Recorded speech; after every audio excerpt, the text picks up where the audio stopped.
प्रभु के पवित्र नाम की स्तुति हो। एक बार फिर हम प्रभु के कदमों में आए। आज के ध्यान के लिए हम पढ़ना चाहेंगे अब्रानियों की पत्री, उसका 1 अध्याय, उसका 10 वचन। Hebrew chapter 1 verse 10। अब्रानी 1:10। ਅਤੇ ਇਹ ਪਈ, हे प्रभु तैं आद विच धरती दी नींह धरी ਅਤੇ आकाश तेरे हत्थां दी कारागरी हन। और ये कि हे प्रभु, आदि में तूने पृथ्वी की नींव डाली और स्वर्ग तेरे हाथों की कारीगरी है। इधर में लिखा है, हे प्रभु, आदि में तूने पृथ्वी की नींव डाली। यानी हमारा प्रभु यीशु कब से है? जब आकाश नहीं था, जब पृथ्वी नहीं थी, तब भी हमारा प्रभु था। क्योंकि कितनों के मन में ये बात आती है कि आपका जो प्रभु यीशु मसीह है, उसको तो खाली 2024 साल हुए हैं। वो इस बात को ना समझने के कारण वो जब प्रभु यीशु मसीह जब मनुष्य के रूप में इस पृथ्वी में आए, वह तब की बात कर रहे हैं। सो कितने लोग तो यही समझते हैं कि प्रभु यीशु मसीह ईसाइयों का गुरु है, लेकिन हम आपको ये बात क्लियर कर देना चाहते हैं कि प्रभु यीशु मसीह ईसाइयों का गुरु नहीं है। वह देवताओं में से देवता नहीं, पकंबरों में से पकंबर नहीं, और भक्तों में से भक्त नहीं। वह अनादि काल से अनंत काल तक रहने वाला परमेश्वर है। इसलिए उधर में लिखा है, प्रभु आदि में तूने पृथ्वी की नींव डाली। यानी जब पृथ्वी नहीं थी, जब आकाश नहीं था, तब भी प्रभु था। और जब प्रभु इस पृथ्वी में मनुष्य के रूप में चल रहे थे, तो यहूदी लोगों का क्या कहना है वो भी आपको दिखाना चाहता हूं। उसके लिए हम पढ़ेंगे यूहन्ना सुसमाचार, उसका 8 अध्याय, उसका 58 वचन, यानी जॉन चैप्टर 8 वर्स 58। यूहन्ना 8:58। यीशु ने ਉਹਨਾਂ ਨੂੰ ਕਿਹਾ, ਮੈਂ ਤੁਹਾਨੂੰ ਸੱਚ-ਸੱਚ ਆਖਦਾ ਹਾਂ, ਜੋ अब्राहम ਦੇ ਹੋਣ ਤੋਂ ਪਹਿਲਾਂ मैं ਹਾਂ। यीशु ने उनसे कहा, मैं तुमसे सच-सच कहता हूँ कि पहले इसके कि अब्राहम उत्पन्न हुआ, मैं हूँ। इधर में देखिए, यहूदी लोग प्रभु यीशु मसीह जब मनुष्य के रूप में इस पृथ्वी में चल रहे थे, उन्होंने बोला, तुम सत्य को जानोगे तो सत्य तुम्हें स्वतंत्र कर देगा। तो उन्होंने बोला, हम गुलाम ही नहीं तो हम स्वतंत्र कैसे होंगे? अरे भाई, हम तो अब्राहम की संतान है। यहूदी लोग इस बात का बड़ा दाड़ा मारते थे कि हम अब्राहम की संतान है। वो भी किसको मारते थे? जो सर्वज्ञानी, जो सर्वशक्तिमान परमेश्वर, दिल की बातें जानने वाला मनुष्य के रूप में चल रहा है, जिसको नाम दिया है प्रभु यीशु मसीह, उसको कह रहे हैं। तो प्रभु यीशु मसीह उनको कहते हैं कि अब्राहम से पहले मैं था। जिस अब्राहम की तुम बात कर रहे हो ना, तो अब्राहम से पहले मैं था। तो ये लोग गुस्से में आ गए, ये क्या बोल रहे हैं? अभी तो तुम्हारी एज 50 साल भी नहीं हुई, तो तू बोलता मैं अब्राहम से पहले है।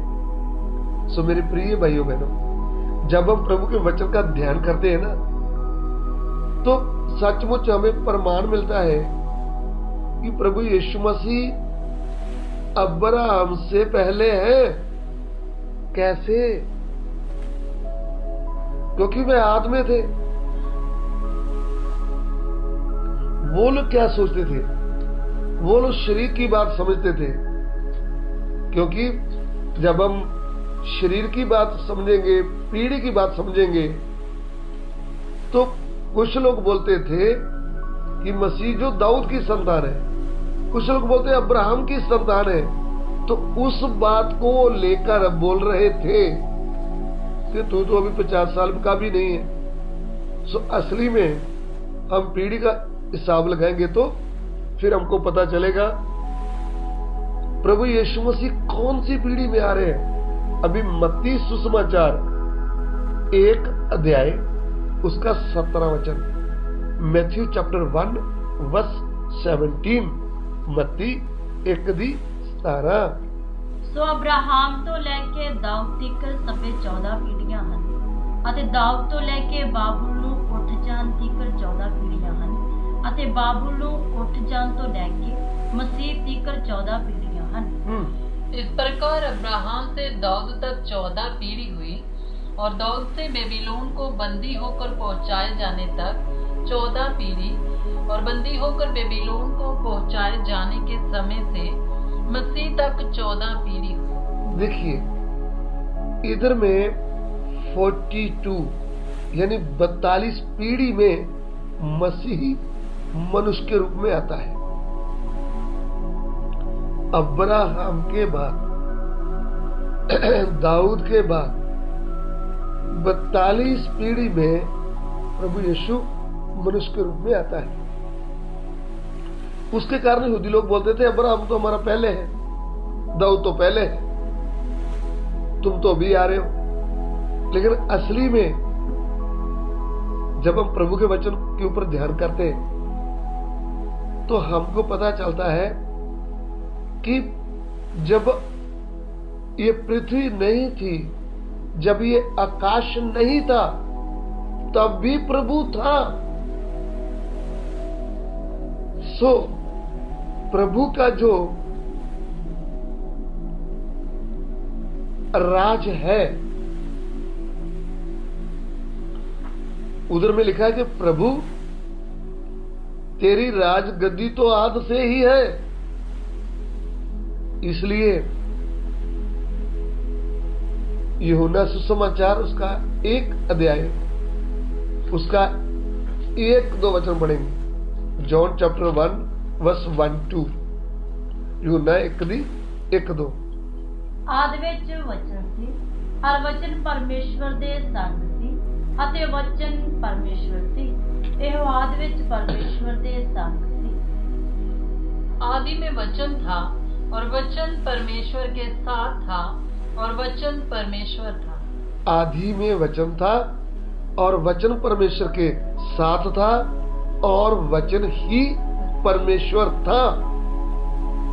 तो जब वचन ही परमेश्वर है तो यूहन्ना 1:14 में लिखा है वचन देहधारी हो गया। यानी वचन देहधारी हुआ तो मनुष्य के रूप में इस पृथ्वी में जब आया है तब उनको 2024 साल हो गया है। जब प्रभु मनुष्य के रूप में इस पृथ्वी में आया है तब उनको 2024 साल हुए। लेकिन प्रभु कब से है? अनादिकाल से और अनंत काल तक रहने वाला है। इसलिए हमने उधर पढ़ा कि आदि में तूने पृथ्वी की नींव डाली। जब पृथ्वी नहीं थी, जब आकाश नहीं था, जब मनुष्य नहीं थे, कोई भी मनुष्य नहीं था, कुछ भी नहीं था, तब भी कौन था? हमारा प्रभु। हमारा प्रभु बोले तो प्रभु यीशु मसीह। इसलिए प्रभु यीशु मसीह के विषय में अब्रानियों की पत्री हमने पढ़ा है। तो अभी जब हम प्रकाशित वाक्य पढ़ेंगे तो उसमें प्रकाशित वाक्य 21:6 रेवलेशन चैप्टर 21 वर्स 6 प्रकाश की पोथी 21:6। ਅਤੇ ਉਹਨੇ ਮੈਨੂੰ ਆਖਿਆ, ਹੋ ਗਿਆ, ਮੈਂ ਅਲਫਾ ਤੇ ओमेगा हाँ, आदि ते अंत हाँ। फिर उसने मुझसे कहा, ये बातें पूरी हो गई है, मैं अल्फा और ओमेगा, आदि और अंत हूँ। ये कहना है प्रभु यीशु मसीह का, मैं आदि भी हूं और अंत भी हूं। सो आद अंत बोलने वाला प्रभु यीशु फिर कब से है? अनादिकाल से अनंत काल तक रहने वाला। सो जब हम प्रभु यीशु के विषय में प्रभु के वचनों को देखते हैं, वचन की ओर ध्यान करते हैं, तो हमको यही बात समझ में आती है कि हमारा प्रभु यीशु जब मनुष्य के रूप में आए तब उनको 2024 साल हुआ है, लेकिन वो कब से है? आद से ही।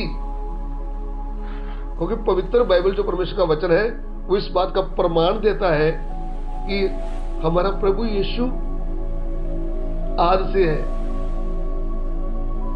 क्योंकि आदि में उन्होंने पृथ्वी की नींव डाली, आदि में ही आकाश को बनाया। फिर आदि में वचन था, वचन परमेश्वर के साथ था और वचन ही परमेश्वर था। सब कुछ उन्हीं के द्वारा रचा गया। सो मेरे प्रिय भाइयों बहनों, इस सत्य वचन के द्वारा हमको यही बात समझ में आती है कि हमारा प्रभु अनादिकाल से है और अनंत काल तक रहने वाला है। सब कुछ मिट जाएगा जो इस पृथ्वी में दिख रहा है, लेकिन प्रभु युग ना युग तक रहने वाला है। हमें जो परमेश्वर मिला है, हमें जो प्रभु मिला है, वो आदि भी है और अंत भी है। सब कुछ जब चला जाएगा, सब कुछ मिट जाएगा, तो भी प्रभु युग ना युग तक रहने वाला है। तो हमने आपको बता दिया प्रभु यीशु कब से है, अनादि काल से है और अनंत काल तक रहने वाला है। सो कितनी बड़ी खुशी की बात है कि हमारा प्रभु जो है वो कभी मरने वाला नहीं, कभी मिटने वाला नहीं, वो युग न युग तक रहने वाला है। वो जीवता ईश्वर है, वो जीवता परमेश्वर है। उसके नाम को हम महिमा देते हैं। आइए हम प्रार्थना करें। हमारे प्यार करने वाले परमेश्वर, हम आपका धन्यवाद करते हैं प्रभु इस सत्य वचन के लिए। प्रभु तेरा वचन लोगों के हृदय में कार्य करे। आगे के समय को तेरे हाथ में सौंपते हैं। आप हमारी विनती को ग्रहण करें। ये विनती यीशु मसीह के पवित्र नाम से मांगते हैं, आमीन।